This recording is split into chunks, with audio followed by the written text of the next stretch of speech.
están? Como siempre, es un gusto que usted nos acompañe en Mi Bebé y Yo y que nos deje entrar hasta la comunidad de sus hogares. Con mucho cariño, este programa está hecho para informarnos como padres de familia que además, bueno, pues tenemos que alimentarnos perfectamente bien. Ahorita ya escuchaba un dicho que nos recordaba el doctor Homero Fuentes, que por cierto ya está aquí en el estudio, sobre somos lo que comemos. Vamos a hablar un poco sobre, desgraciadamente, las estadísticas marcan que ha aumentado pues el cáncer de colon es uno de ellos. Vamos a platicar con el doctor Homero Fuentes. Capoeira, un arte marcial para niños. Estaremos hablando con especialistas en el tema sobre cómo, además de ser un arte marcial, pues también es una forma de entretener a nuestros hijos con música. Primeros auxilios infantiles. ¿Quiere usted saber qué puede hacer en casa en caso no sé, de un accidente, de una caída? Es, creo yo, responsabilidad de los adultos aprender, e incluso los niños también pueden aprender sobre primeros auxilios. Esos serán los tres temas claves el día de hoy, así que acompáñenos en Mi Bebé y Yo. Y bueno, es un gusto, le decía, está con nosotros el doctor Homero Fuentes. Él es oncólogo y también pues pertenece a la Fundación Proncavi. Doctor, bienvenido, gracias por acompañarnos. Ada, muchísimas gracias. Es un placer estar contigo, es un placer estar a la disponibilidad de las personas para hacer esta vida un poquito más fácil de lo difícil que nos la están poniendo cada día. Muy difícil, doctor. ¿Sí? Hablábamos ahorita hace un momento de pues todas las precauciones que debemos de tener. Pero bueno, en el tema de la salud, doctor, me decía que desgraciadamente sigue aumentando el cáncer en los pacientes, ¿no? Bueno, el cáncer va a seguir aumentando y de hecho no hay manera de detener el proceso del aumento.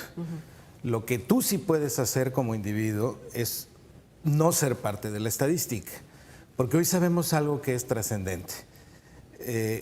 40% de todos los cánceres los estás generando tú por tu estilo de vida.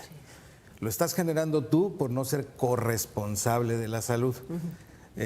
No esperes, por favor, a que lleguen las instituciones de salud, te toquen en la casa y oiga, pues póngase la vacuna o le voy a hacer el estudio fulano o el estudio sutano, ¿no? Y hoy día creo que una de las prácticas que se deja de hacer en este país es leer etiquetas, ¿sí? Muchas veces no sabes ni lo que estás comiendo. Y la verdad es que la bomba de carbohidratos que solemos ingerir todos los días, que el exceso de proteínas que tenemos todos los días, que la falta de fibra, de granos y de todo esto que los vegetales nos dan, tenemos un país de gorditos, en su mayoría, niños y adultos, y estamos generando una cantidad de cáncer inmensa, ¿no? Te decía hace unos momentos, las abuelas decían que somos lo que comemos. Y si bien esto no es al 100, sí es una situación que de alguna o de otra forma tiene mucho sentido. Y es natural, o sea, tú tienes un sistema de alimentación, así te hizo el creador, Diosito, el que tú quieras, y por algo es. Pero si tú no le das el cuidado, no le das el mantenimiento, no le das el uso que debes de darle, pues esto termina por dañarse, ¿no? Exacto. Y eso es una realidad. Sí, doctor, estamos en el mes de marzo. Cada día, digo, es importante estar consciente, pero hay vamos, fechas especiales, me decía usted, en el mes de marzo en cuanto a la prevención del cáncer. En cuanto a la prevención de cáncer, el 26 de marzo se conmemora la lucha contra el carcinoma cervicouterino, el sea del cuello del útero en la mujer. Y el 31 de marzo se conmemoran los esfuerzos para el cáncer de colon y recto. Situación que está creciendo de veras estadísticamente de una manera increíble. Incluso más rápido que el cáncer de mama, incluso más rápido que el cáncer de próstata. O sea que dentro de poco deberíamos de poner mucho hincapié en esto, ¿no? Yo creo que ya. Pues ya es el segundo tumor más frecuente en el hombre y el tercero en la mujer. Y curiosamente, hace unos años la proporción hombre-mujer era 3 hombres por una mujer. Hoy es 1.4 hombres por una mujer.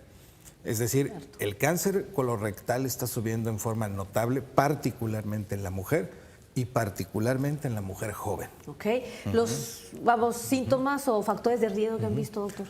Pues más bien los factores de riesgo, porque como todos los cánceres al principio no hay síntomas. No hay. Cuando ya hay síntomas, normalmente la cosa ya no está tan a tiempo. Entonces, los factores de riesgo esenciales en el cáncer de colon, que son muchos, en principio que nada es la alimentación, es lo que estamos hablando. Cuando tú tienes una alimentación rica en fruta, rica en vegetales con algo de fruta, todo aquello que se asemeje un poquito a la dieta prácticamente mediterránea, ¿no? A la recomendación de la dieta mediterránea. En la medida de que tú no comes eso y comes otras cosas, estás por sí mismo, por ese solo factor, aumentando un porcentaje importante de posibilidades. A esto agrégale estudios muy serios que se están haciendo hoy sobre la llamada flora intestinal, que es la microbiota. Es un verdadero zoológico de germes cohabitantes que tienen una función y que nosotros tratamos todos los días de destruirla con nuestros hábitos equivocados, con la falta de activación física, claro, con el exceso, por ejemplo, de las carnes procesadas, y con ello me refiero básicamente a los embutidos, que solemos tomar en demasía. No está prohibida la carne, lo que están prohibidos son los excesos. La Asociación Europea nos dice con claridad 500 gramos de carne por semana. ¿Sí? Si tú dices, ok, 2 porciones de 250 gramos, 2 días a la semana, está bien. Pero hay gente que come muchísimo más que eso. Que todos los días come carne. Todos los días come carne, exactamente. Por no hablar de las sodas gaseosas, especialmente las sodas negras y otra serie de elementos. Poca gente incorpora 1 copa, 2 copas de vino en los alimentos, que suele ser muy útil para preservar la salud. Y en cambio de eso toman gaseosas de diferente índole, ¿no? Por ejemplo. A esto agrégale que el factor genético en cáncer colorectal sí tiene un peso un poco mayor. Por supuesto, no como en los anglosajones, en los europeos, en la gente mediterránea, donde hay enfermedad de Crohn, síndrome de Lynch, síndrome de Gardner, poliposis familiar múltiple. En México ese porcentaje de enfermedades predisponentes al cáncer de colon están en un porcentaje menor, existen, pero es en un porcentaje menor. Tienes que detectar esto por hacer una colonoscopía con X regularidad, la búsqueda de sangre oculta en heces, que de repente se nos olvida y debiera de ser parte de una rutina de los exámenes de laboratorio que tendríamos que hacer. Esto te permitirá muchas veces hacer un diagnóstico oportuno. Hay que pensar en esto. Conforme los años avanzan, las enfermedades crónico-degenerativas, por eso se llaman así, porque son enfermedades asociadas a la edad, generan problemas en el organismo, problemas de degeneración. Y estos procesos degenerativos, por ejemplo, los divertículos o, por ejemplo, los pólipos, en el caso del cáncer colorectal, son los pólipos los que tienen un especial cuidado. Los pólipos colorectales tienen una transformación a cáncer en un porcentaje nada despreciable de 30-40%. Muy alto, ¿no, doctor? Es muy alto. Y simplemente no lo sabemos porque la única manera de saberlo es hacer una colonoscopía, que no hacemos, ¿no? Exacto. Y estos pólipos están relacionados porque de pronto aquí viene como la preocupación de mucha gente con los famosos hemorroides, que también es muy común. ¿O son cosas totalmente diferentes? Son totalmente diferentes. Las hemorroides son extraordinariamente comunes. Pero si vemos qué son las hemorroides no son más que varices. Haz de cuenta que tienes varices en la región anorrectal, ¿sí? Los pólipos son como honguitos que crecen en el campo, de esos honguitos así con su tallito y su cabecita, que se van poniendo en diferentes regiones. Precisamente en la región baja del recto hay una zona particularmente propensa a hacer este tipo de pólipos que se llaman regularmente vellosos, ¿sí? O vilosos. Y estos tipos de pólipos tienen una transformación cancerosa en un porcentaje grande. Justamente en la puntita del honguito se da. Pero tú eso no lo vas a saber porque no está a la vista. Claro. Entonces, tienes que empezar por entender que como cualquier persona, tienes que hacerte ciertos exámenes con cierta regularidad. Primero, esos pólipos, antes de hacerse cancerosos, primero regularmente tienen un sangrado, que no necesariamente tiene que ser un sangrado masivo o obvio o evidente. Que sería como que sí, un foco rojo. Un aviso, ¿no? Pero ¿qué pasa si no es visual? No lo sabes. Entonces búscalo mediante un estudio de sangre oculta en heces, que además es muy barato. Haces este estudio, bueno, hay sangre, ojo, ¿por qué hay sangre? Porque estás irritado, porque no estás comiendo bien, porque tienes hemorroides, porque tienes divertículos, porque tienes pólipos. ¿Por qué, no? O porque tienes un cancerito ahí oculto, ¿no? ¿Sí? Exactamente. Y en ese momento tú lo diagnosticas, lo puedes saber oportunamente y lo puedes curar. Exacto. Doctor, estamos nuevamente charlando con el doctor Homero Fuentes, él es oncólogo y también pues forma parte de Procavi, que un poquito más adelante seguimos hablando de la asociación civil.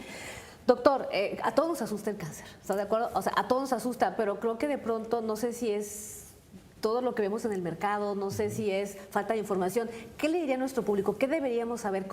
¿Qué deberíamos tener en nuestra mente todos los días para pues, prevenir lo más que se pueda, ser parte de la estadística, además de lo que ya nos comentó de la comida, ¿no?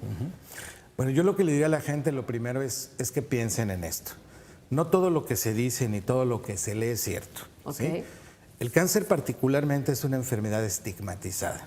¿Sí? Si vemos la referencia en el mundo, más del 50% de las personas con cáncer se curan.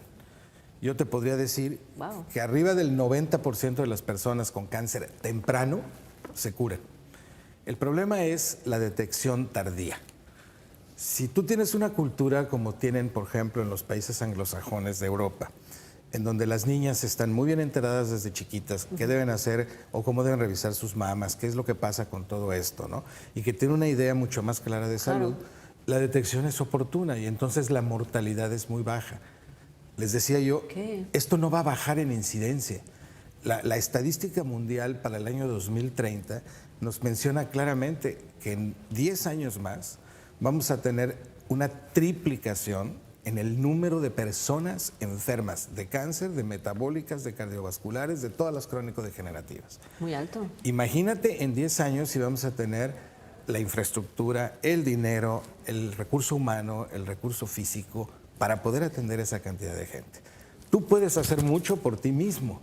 Y puedes hacer mucho por ti mismo empezando a tener un estilo de vida saludable. Así es. Activando físicamente, viendo lo que comes, teniendo partes lúdicas que a veces olvidamos. Sí. El tubo digestivo, el intestino, el colon como tal, es así como el segundo cerebro, ¿no? Claro. Te espantas y te duele la barriga, ¿no? O te da diarrea, ¿no? De un susto. Sí. Hay una conexión muy clara entre las emociones y la función intestinal. Entonces, ¿qué puedes hacer? Puedes hacer muchísimo. Yo te recomendaría esto, quiérete, revísate, no seas parte de la estadística, porque al menos en el 40% de las ocasiones tú puedes evitar tener un cáncer. Totalmente de acuerdo, ¿no? Bueno, están apareciendo en pantalla la información de Procavi. Doctor, vamos a hacer una pausa comercial y vamos a regresar para seguir platicando precisamente sobre este tema, sobre la asociación civil que ha hecho mucho por las personas que padecen, pues no solamente cáncer de colon, cáncer cervicuterino, cáncer de mama, en fin, vamos a hablar un poquito de Procavi. Muchísimas gracias, doctor. Al contrario, gracias a ustedes. Regresamos con más información después de esta pausa.